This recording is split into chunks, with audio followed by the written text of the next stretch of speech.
With your permission, I would like to make a statement with regard to the state of the economy. And I will, of course, be tabling the document afterwards. Madam Speaker, it is with great concern that I present the document to the House and to the nation. I say great concern because the previous government has left us an economy which is in an unprecedented state of precariousness. The legacy of the previous government is disastrous, to say the least. And the nation would be appalled when they take cognizance of the way the previous government has dilapidated the finances of our country. It is shocking, Madam Speaker. They have fumbled and jumbled all the macroeconomic fundamentals. The damages done to our socio-economic and environmental fabric defy description. Madam Speaker, let me start with the macroeconomic fundamentals.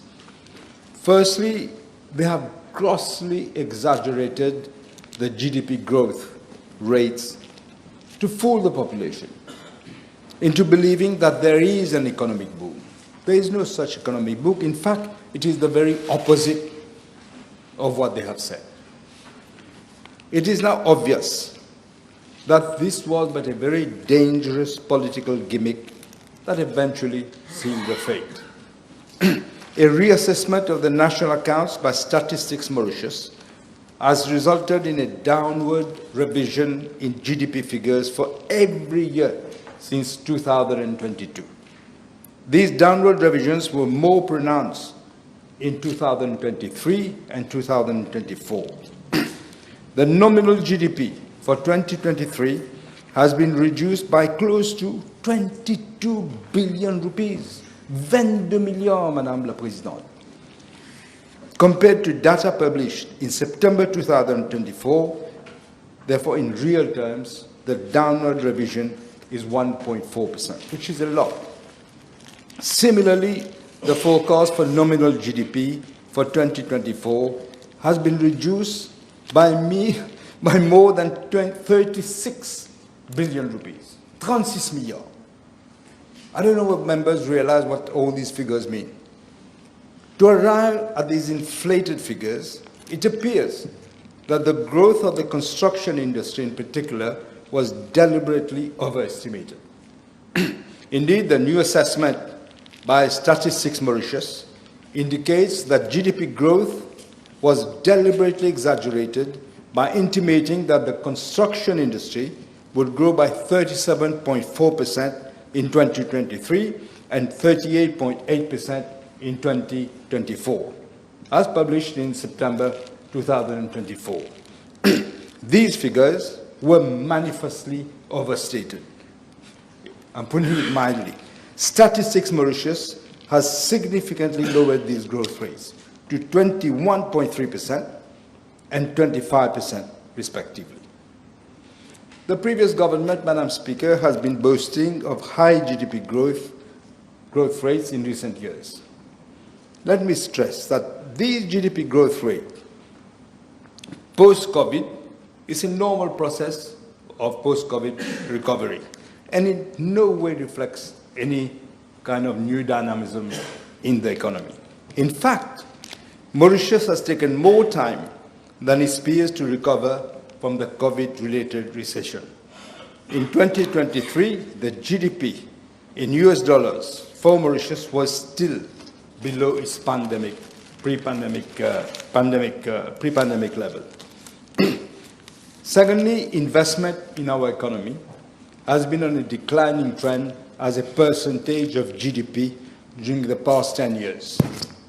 Madam Speaker, one doesn't need to have a doctorate de la Sorbonne to know that low investment means low growth. A student, O-level student on economics knows that, Madam Speaker. Yet what do we see? The average annual investment rate has declined from 21.9% during 2010-2014 to 18.5% during the period 2015 to 2023. The average annual private investment rate over the same period has also declined significantly, from 16.6% to 14.1%. In a country where more than 80% of wealth is generated by private enterprises, this low private investment must be very worrying. The situation has been caused mostly by visible deterioration in the public-private sector partnership. It is unthinkable how a government can destroy one of the most important institutional strengths in our country's economic development. Madam Speaker, this core strength has to be restored. Thirdly, the trends in our external sector, that is import and exports, and the balance of payment have also been worsened by the pathetic mismanagement of the previous government. The yearly average export of goods as a percentage of GDP has declined from 22.9% during the period 2010 to 2014 to 17.4% during the period 2015 to 2023. On the other hand, the consumption-driven growth, that is the model of the previous government, has sharply increased imports. As a result, both the trends in trade and current accounts of the balance of payments have deteriorated and is a source of great concern. In fact, the overall balance of payments, which has traditionally been in surplus, has registered deficits in the last 2 years. It is no wonder at all that there is a severe shortage of foreign currency on the market and that there is pressure on the rupee to depreciate. Fourth, related to the fast depreciation of the rupee, is the surge in the level of prices. Over the period 2022 to 2024, cumulative inflation in Mauritius was 23%. Our record on inflation has been one of the worst when compared to other peer nations. This signals a total failure of monetary policy and exchange rate management. While we were accumulating an inflation rate of 23%, Seychelles, our neighbor next to us, had an inflation rate of only 2.4%. 23% compared to 2.4%. Madam Speaker, as we all know, the poor spend a greater share of the income on food. Prices of food items have increased at a much higher rate than the average inflation rate. Cumulative food price inflation over the period 2022 to 2024 is more than 33% compared to the inflation rate of 23%. In other words, the food inflation has been much more. Therefore, it is no wonder that people have been complaining about the constant rise in the price of food items. But the former Minister of Finance and the former Prime Minister didn't seem to care. They didn't bother about it. Ils ont fait la sourde oreille. After all, it didn't affect them. Fifth, the previous government had one of the worst records in terms of employment creation and labor market development. The employment level in 2023 was lower than in 2019. The low employment rate, combined with other major weaknesses in the labor market, have become a severe impediment to economic growth. For example, around 23% of the labor force were underutilized in 2023, which includes skills-related and time-related unemployment.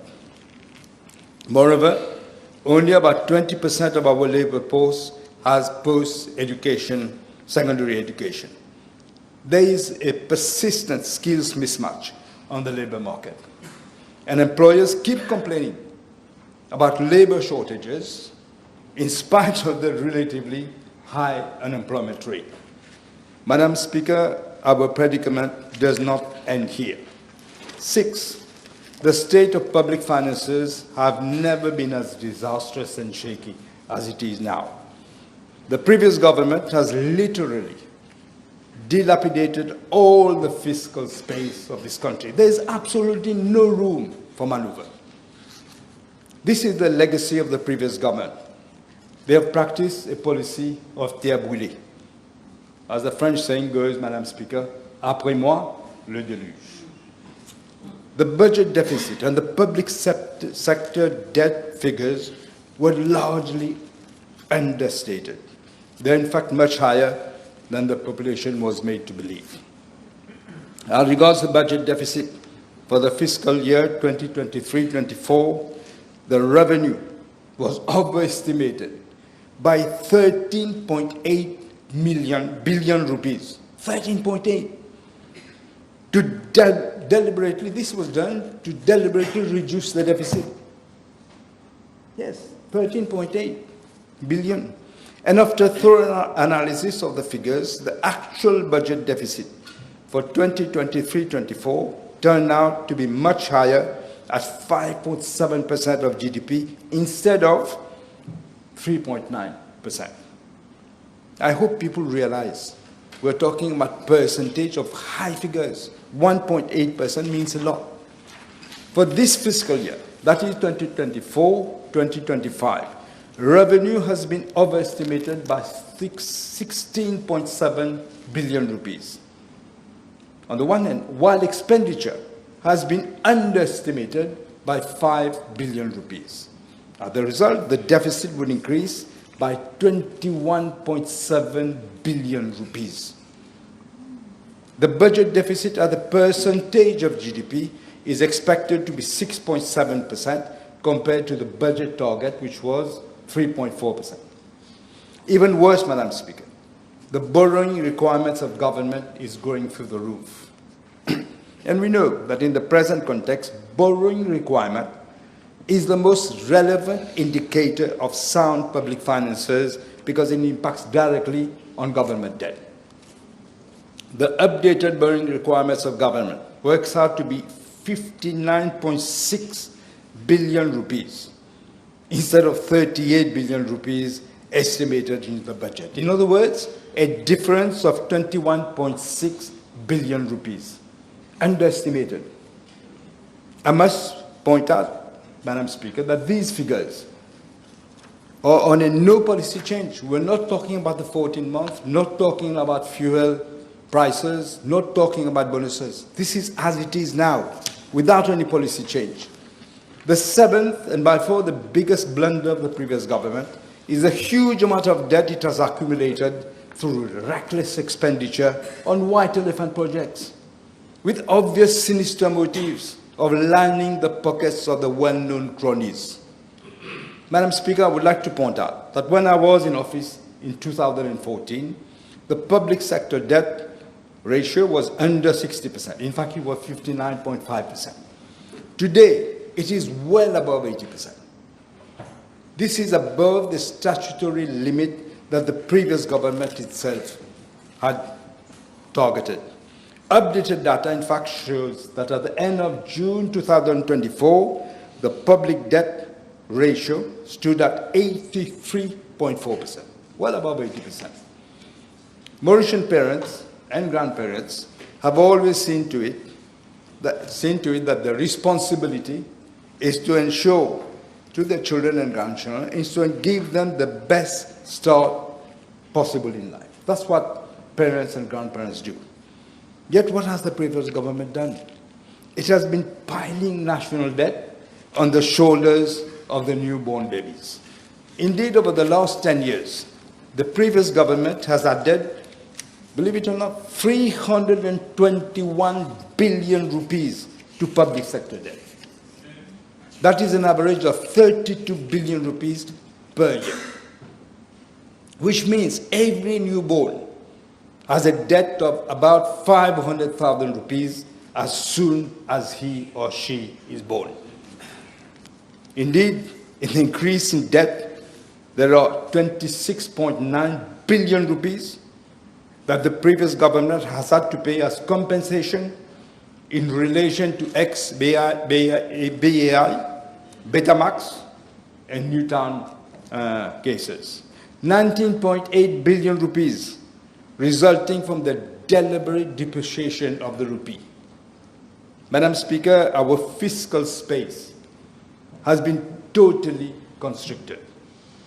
The more so that all the special funds, that they wouldn't answer questions in Parliament, all these special funds have been completely depleted. Besides high public sector debt, our country is saddled with significant contingent liabilities. The list is very long, but let me enumerate just 5 of them. 1, Metro Express is unable to meet the cost of servicing its loan. Unable. And its loan of 16 billion rupees under the line of credit from India. Unable to do it. Second, the STC had a total deficit of 5.6 billion rupees under the subsidy account and the price stabilization account. Third, as per the Companies Act of 2001, AM Mauritius is deemed to be insolvent. Yes, insolvent. They have recklessly destroyed our national pride.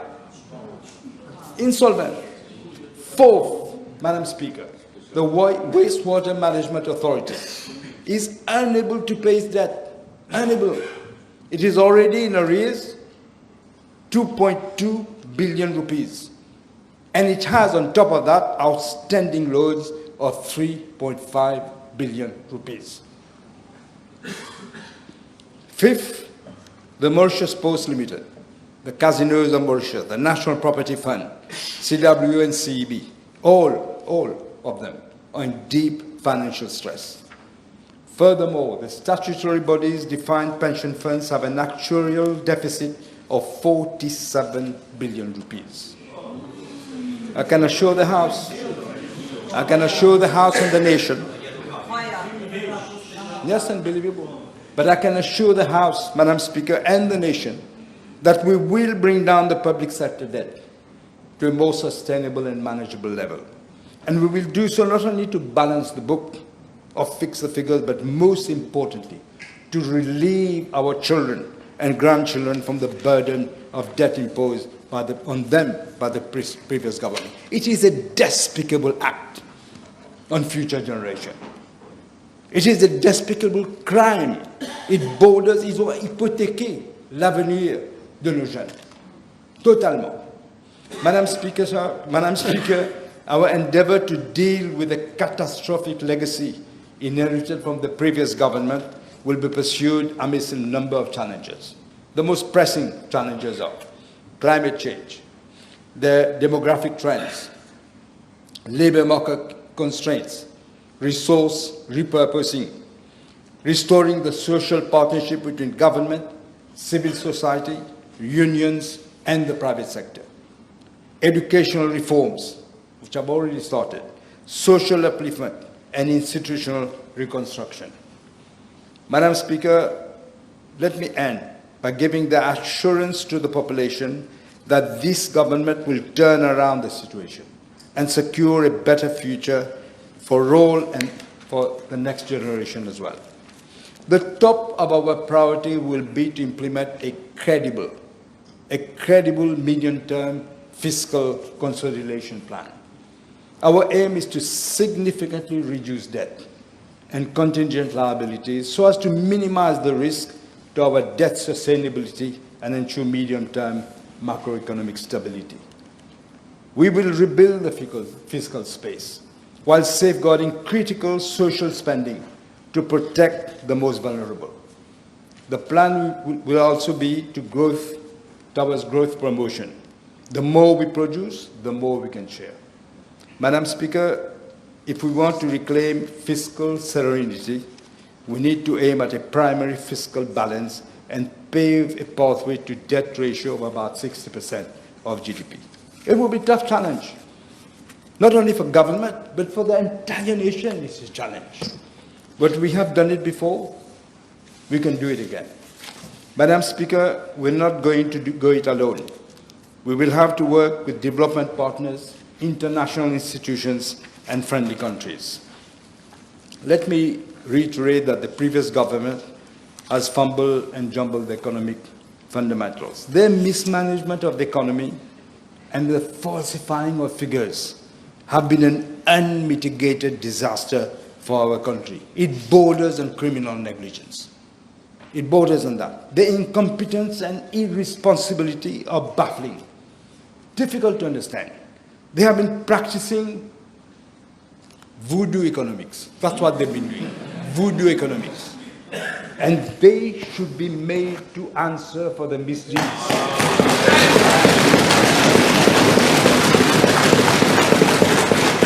You cannot just load and then let it go. No way. It borders on criminal negligence, what they've done. Madame la Présidente, nous sommes dans une tempête financière. Il faut d'abord redresser l'économie. That is the priority. I shudder to think, Madam Speaker, what they would have done to our beloved country had the people of this country been not seen through their, what is called, malevolent actions and given them another mandate. Do you realize what would have happened? There is a God for this country. God knows what we would have to cry our beloved country. Because this is what would have happened. They have tried not only to destroy our unity, we've seen during the campaign, attacks on unity. The victory is one of unity, the last election. People showed that they wanted to be unified. It was a victory for unity. They tried to destroy not our unity, our institutions, our economy, and the future of our youth. Fortunately, not one of them got elected. As the people of this country, in their wisdom, has consigned them to the dustbin of history, Madam Speaker. My two honorable friends, I must say they are in a way elected because they got in as the best result. But, Madam Speaker, never again should anyone be allowed to destroy our country as these people have done. Never again. We will take up the challenge of tidying up the mess together as a nation, all of us together. But it will take time. Madam Speaker, there is no magic wand. When you've seen the catalogue of what I've just told you, there is no magic wand. There is no magician to pull us out of this economic quagmire. But, Madam Speaker, history has taught us, ever since independence, that we have always been able to overcome the daunting challenges that we have faced as a nation. We have always done so. Today, I stand in this House with confidence that once again, we shall be able to rise up to this mammoth task ahead of us, as one people, as one nation. Thank you, Madam Speaker.